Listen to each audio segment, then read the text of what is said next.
It's a trap card, and you can activate it from the hand. So that makes it a hand trap. Cimoooooooo!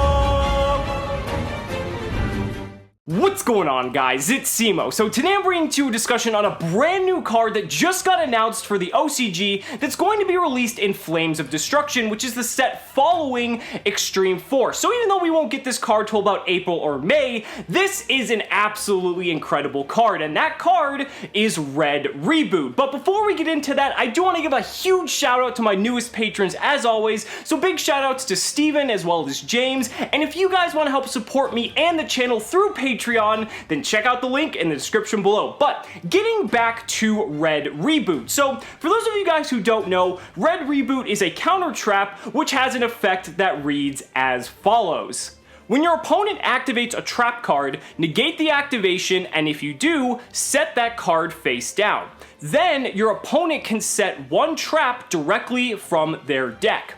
For the rest of this turn after this card resolves, your opponent cannot activate trap cards. You can activate this card from your hand by paying half your life points. So, there's a lot to discuss with this card, and even though that was a mouthful, we're going to break it down piece by piece, more so by dividing this card into the benefits as well as the drawbacks, because there's a very big momentum shift from how good this card can be compared to how bad this card can be at the same time. So starting with the benefits, one of the biggest aspects about this card that I really like is that you can activate this card from your hand. Now, sure, you do have to pay half your life points to do it, but that takes away one of the biggest drawbacks of any trap card just right out of the gate. The fact that as soon as you draw this card, you can immediately activate it just by paying half your life points is just absolutely ridiculous, especially considering the fact that this is a counter trap, meaning that it is spell speed 3. So if your opponent is activating something,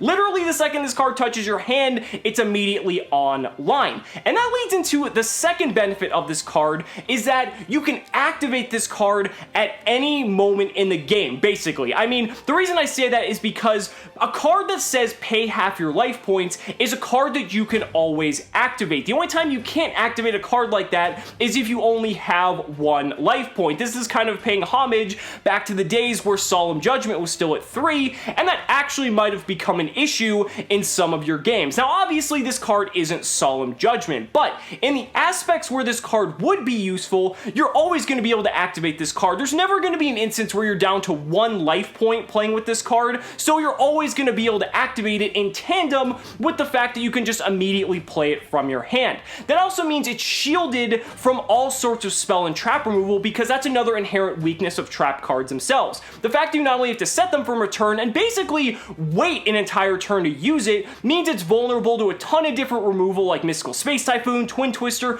and all these different sources of removal, but now that you can shield it by keeping it in your hand, that means it's going to be all the more proactive as well as reactive. Now, another crazy thing about this card is the fact that there is no conditions or stipulations attached to this card as a pretty much downside to activating it. Now, yeah, sure, your opponent does get to take a trap out of the deck and set it, but I don't really consider that a drawback, and we're going to get into that a little bit later as to why.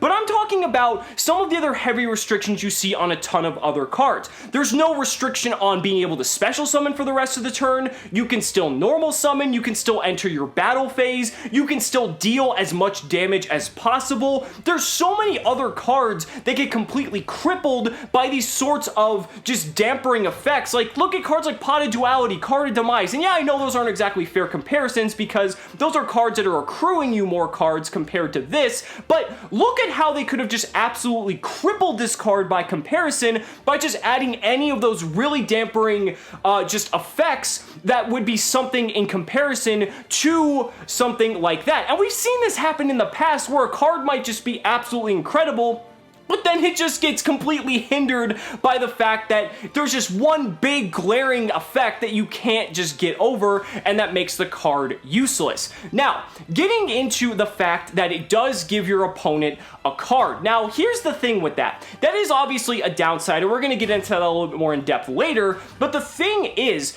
the fact that this card shuts down your opponent from being able to activate trap cards for the rest of the turn means that it doesn't even matter, because you have to think, for the rest of your turn, your opponent is not going to be able to activate any trap cards. And think how easy it is, especially for not only like decks that are currently in the game, like look at Spiral. Spiral, you can easily just drop down a Spiral Sleeper, equip it with a Last Resort, and you can just pop not only the trap card you negated with Red Reboot, but you can also pop the trap card that they decided to set out of their deck at the same time. So that's just one instance. There's so many other sources of removal that you can pretty much just destroy the cards, and then you're pretty much going to be in a much more advantageous position. That also goes if you're attempting to OTK your opponent. If you kill them the turn you activate Red Reboot, it doesn't matter if you gave them a card out of their deck, because they're going to lose that turn anyway, which basically enables Red Reboot to be an absolute powerhouse when you're attempting to OTK your opponent. And don't even get me started on Paleozoic, because Paleozoic absolutely gets fucking wrecked by this card, because as soon as they activate one Paleozoic card, you just throw down Red Reboot. They're pretty much not going to have a counter trap to stop this card, because at the moment there really isn't anything that Paleo would be playing to stop something like this. Every other card in their back row is going to be completely worthless. They can't chain anything because Red Reboot is a counter trap at spell speed 3, and then for the rest of their turn, they're not going to be able to do anything to interact and disrupt your plays, and you're going to be able to establish the best board that you possibly can. So this card is probably Paleozoic's newest nightmare, if it didn't have to worry about everything else that's currently in the meta. Now, let's look at some cards that Red Reboot is very strong against. So, Red Reboot is a very solid answer to a lot of very problematic cards that are currently in the game, because it's a hand trap that stops other trap cards. And now I know we have Herald of Purple Light, but that is way too specific of a card to be viable in the slightest. Red Reboot is a generic option that you can include in any deck, and it's able to be used to counteract some of the strongest traps in the game. And the fact that it doesn't have a cost necessarily, because you can always activate the card, and the fact it can be used from hand, means it is a good card going first or second. So for instance, let's say you're going up against a player that's using Evenly Matched. You could technically side this card in going first, and now you have a new way to counter Evenly Matched. And the thing is, if you counter Evenly Matched with Red Reboot, you're probably gonna fucking win that game, because they're not only gonna have their Evenly Matched negated, but they've also just lost their battle phase at the same time, and now they're not gonna really be able to do anything for the rest of their turn, because you're not going to die because they can't attack you since they had to use their battle phase to activate Evenly Matched in the first place. You're still gonna have whatever board you established from your previous turn, and they're just gonna be so far behind that you can just snowball and probably kill them on your following turn. So this countering Evenly Matched is a very, very strong option. Another good card that this stops is Dimensional Barrier, and this is one of my biggest gripes about Zodiac format, was that Dimensional Barrier was kind of the only card that didn't really have a viable counter other than popping it in your opponent's end phase with something like Twin Twister. Well, now with Red Reboot, if your opponent flips something like Dimensional Barrier, there's actually a viable option to counter something like Dimensional Barrier, and you're able to proceed with your plays. And now that you know your opponent has Dimensional Barrier, you can make it a priority to destroy it during that turn, because now you know that they're going to flip it on you the following turn, and then you're not going to be able to do anything if you don't. So having that information and being able to not only stop the Dimensional Barrier is absolutely amazing. Another good option is that this card stops Trickstar Reincarnation, another card that players absolutely hate to lose against, especially here in the TCG with Trickstar Reincarnation still being at 3 copies. Red Reboot is another option where, you know, if you start your turn going second against Trickstar, you could technically side this in going second, and then, oh look, my opponent's gonna Trickstar Reincarnation me. I can just drop Red Reboot, and now you're not gonna be able to get Trickstar Reincarnation, and you're going to be able to proactively proceed proceed with your turn and not have to deal with getting disrupted by one of the most disruptive cards in the current meta. So there's so much upside when it comes to this card, and that's why I really love it. It's such a versatile and flexible card when it comes to going first or going second, because you can also use it against a card like Solemn Scolding. Let's say you're going second and you know your opponent is going to side in Solemn Scolding, very similarly to how people are doing in the current meta. If you side in Red Reboot and your opponent has that one card set, you can proceed with your turn, your opponent's going to eventually flip up the Solemn Scolding, and now you can just chain that Red Reboot and you're able to go on with your plays from there. Now, there are some downsides to this card as well, and that's definitely warrant discussion. So, the thing about this card is that it is extremely high risk from one aspect, because if you think about it, this card is inherently a -2 in terms of card advantage, because you're losing a card, they're not losing the card that they activated, it just gets reset to their field, and now they also get to take another card out of their deck and set it face down. So, that's really bad when you think about it, but you have to think there's so many different ways that by activating Red Reboot that you're able to destroy those set back row, especially considering they're trap stunned for the turn and they're not able to activate them again, then that puts you in a much more advantageous and proactive position than it would otherwise. And I think that's why I like this card, but it does have the downside, because if you have to think about the fact you have to pay 4,000 life points to activate this card on turn 1 presumably, or turn 2, then the biggest downside is, since Trickstar is one of the most popular decks in the current meta,